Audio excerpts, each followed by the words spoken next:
Hey, so today I'm here sitting in my garage and I got to thinking that you are probably wondering what are some of the easiest things you can do to become more self-sufficient.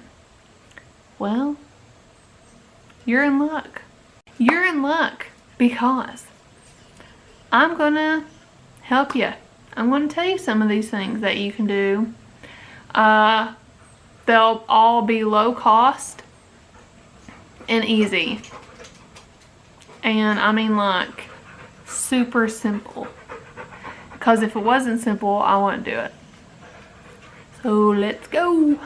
So if you hear strange noises in my background, it's the goats or the dogs and maybe the chickens even.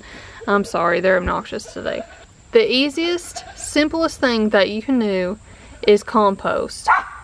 This is where I have my potatoes, and in here you'll see I have cardboard and eggshells. I even have like some paper in here and leaves. I have tons of leaf litter.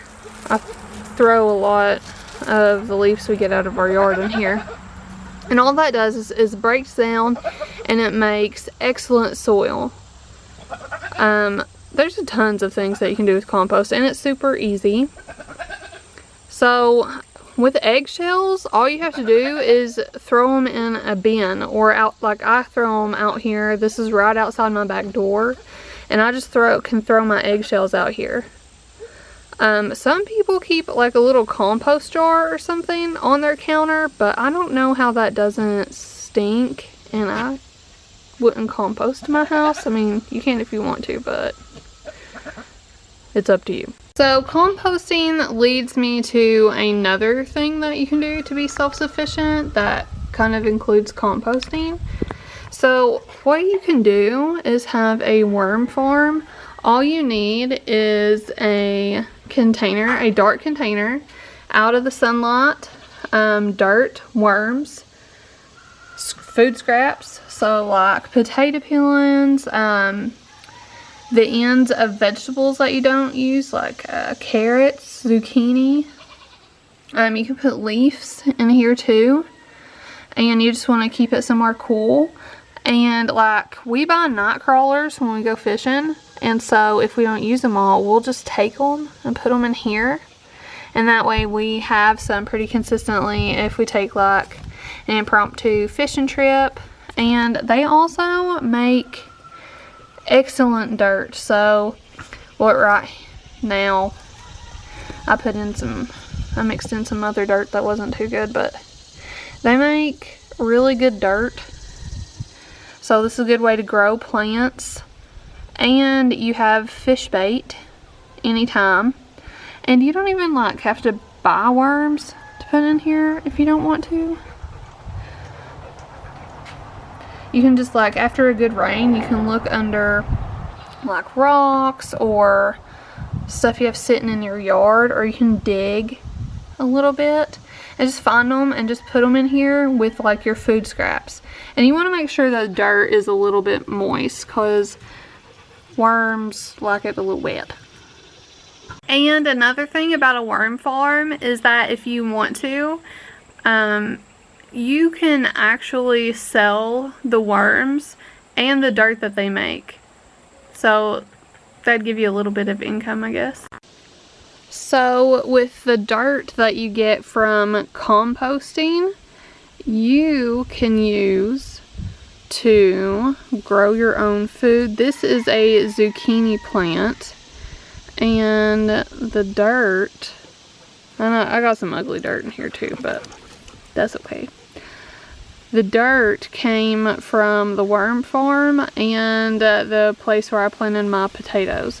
And the reason that this zucchini is in a pot is because I don't get good sunshine. I have hills on all sides of my house, and so if I put this in a pot, I can put it where there's more sunshine.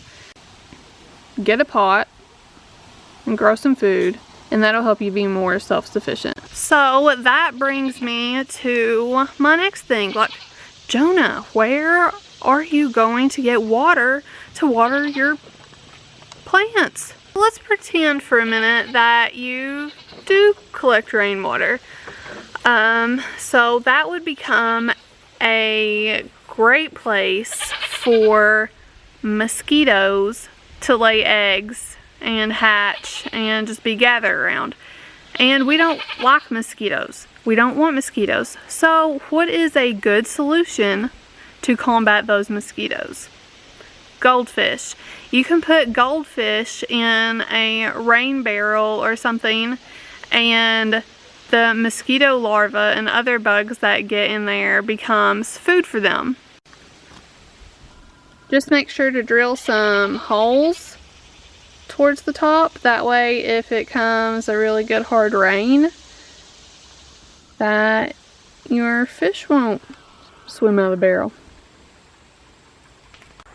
Okay, so you have dirt to grow your plants, you have compost to make good soil, you have water to water your plants, and you have mosquito control. So what else do you need? So you want to attract pollinators to your space, and one easy, simple way to do that is by putting out a hummingbird feeder. Hummingbirds are excellent pollinators. If you put out a hummingbird feeder, it will attract these hummingbirds, and they will also start pollinating the flowers and the other plants that you have in your area. Also, I just want to apologize for the bad video quality. This camera hasn't been the same since I dropped it in the creek, so sorry. At my house, I have several rows of Sharon trees, and these attract hummingbirds and all kinds of bees and other bugs, and they, I would say they're almost invasive. I have these popping up everywhere around my house. And so if you guys want to start, you can probably ask neighbors or family members that have these, and they can probably give you a sprout. I'd say they're in no short supply. My tree's looking a little puny right now because it has rained so hard lately. But it's still doing its job, getting the bees and hummingbirds and stuff in here. So another thing that you can do to attract pollinators is to not weed eat the banks around your home, or like the ditch lawns or whatever. I know that it doesn't look good, but the benefits far outweigh the ugliness of the weeds. I think they're pretty though. Another thing that you can do is just learn about the local plants in your area. This is what I grew up calling a chigger flower, or Queen Anne's lace, but it is also a wild carrot. This Queen Anne's lace wild carrot looks really similar to poison hemlock, and you don't want to confuse the two. So one way is Queen Anne's lace almost always has like a purple flower in the middle of a bloom. Not always, but quite frequently it does. Also, you can check out the stem. I don't know if you can see it, but the stem is kind of hairy, so just remember Queen Anne has hairy legs. Being able to identify plants around you in your area will help you not get into poison ivy, so that's always a plus.